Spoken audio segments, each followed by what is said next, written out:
اعوذ باللہ من الشیطان الرجیم بسم اللہ الرحمن الرحیم الف لام میم اللہ لا الہ الا هو الحی القیوم نزل علیک الکتاب بالحق مصدقا لما بین یدیہ وانزل التوراۃ والانجیل من قبل هدى للناس وانزل الفرقان ان الذین کفروا بآیات اللہ لهم عذاب شدید واللہ عزیز ذو انتقام صدق اللہ العظیم رب اشرح لی صدری ویسر لی امری واحلل عقدۃ من لسانی یفقہوا قولی اللہم ربنا الہمنا رشدنا واعذنا من شرور انفسنا اللہم ارنا الحق حقا وارزقنا اتباعہ وارنا الباطل باطلا وارزقنا اجتنابہ اللہم وفقنا لما تحب وترضى اللہم ربنا آنس وحشتنا فی قبورنا وارحمنا بالقرآن العظیم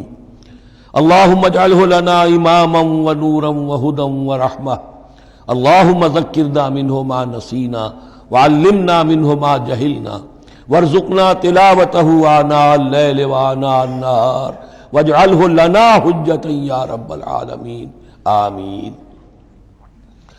الف لام میم یہ حروف مقطعات ہیں جن کے بارے میں اجمالی گفتگو سورہ بقرہ کے آغاز میں ہم کر چکے ہیں۔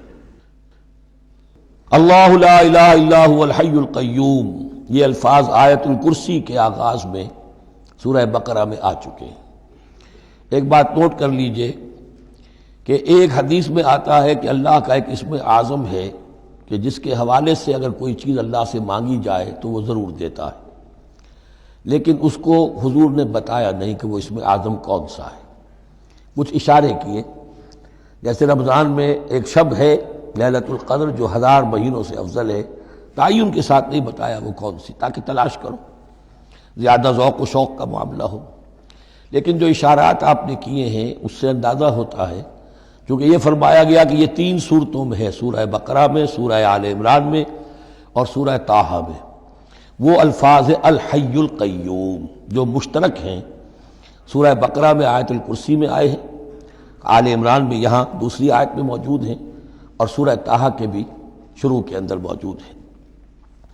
نزل علیک الکتاب بالحق، اس نے نازل فرمائی ہے، اس اللہ نے جس کے سوا کوئی معبود نہیں، جو الحی ہے القیوم ہے۔ اس میں اشارہ ہو رہا ہے اس کلام کی عظمت کی طرف کہ جان لو یہ کلام کس کا ہے، کس نے اتارا ہے۔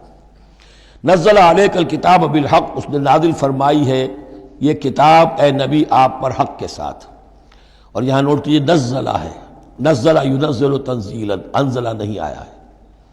مصدقا لما بین یدیہ، اور یہ تصدیق کرتے ہوئے آئی ہے اس کی جو اس کے سامنے موجود ہے، تورات اور انجیل۔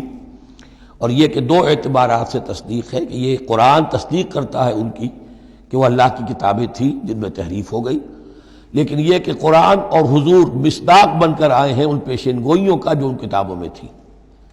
وَأَنزَلَ التَّوْرَاةَ وَالْإِنجِيلَ مِن قَبْلُ هُدًى لِلنَّاسِ، اسی طرح اللہ نے اس سے پہلے لوگوں کی ہدایت کے لیے تورات اور انجیل نازل فرمائی تھی۔ وَأَنزَلَ الْفُرْقَانَ، اور اللہ نے فرقان اتارا۔ فرقان قرآن مجید کے لیے بھی ہے، فرقان تورات کے لیے بھی ہے، فرقان معجزات کے لیے بھی ہے۔ ہر وہ شے یوم الفرقان ہم سورہ انفال میں پڑھیں گے، غزوہ بدر کے دن کو کہا گیا، جو شے بالکل مبرہن کر دے حق و باطل کے مابین امتیاز قائم کر دے، وہ فرقان ہے۔ لیکن یہاں اب تہدید کا انداز ہے، دھمکی کا انداز ہے۔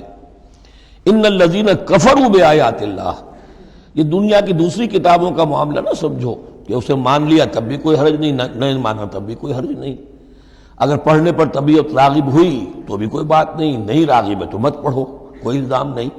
یہ کتاب ویسی نہیں ہے، بلکہ یہ کتاب تو اب اگر نہیں مانو گے، ایمان نہیں لاؤ گے تو ان الذین کفروا بآیات اللہ لہم عذاب شدید، تو ان کے لیے بہت سخت سزا ہوگی۔ واللہ عزیز ذو انتقام، اور اللہ تعالیٰ زبردست ہے، انتقام لینے والا ہے۔ یہ لفظ بہت اہم ہے کہ اللہ تعالیٰ جہاں رؤوف ہے، رحیم ہے، شفیق ہے، غفور ہے، ستار ہے، لیکن ساتھ ہی شدید ذو انتقام بھی ہے، عزوز ذو انتقام بھی ہے، شدید العقاب بھی ہے۔ یہ دونوں شانیں اللہ کی ذہن میں رہنی چاہیے۔ صدق اللہ العظیم۔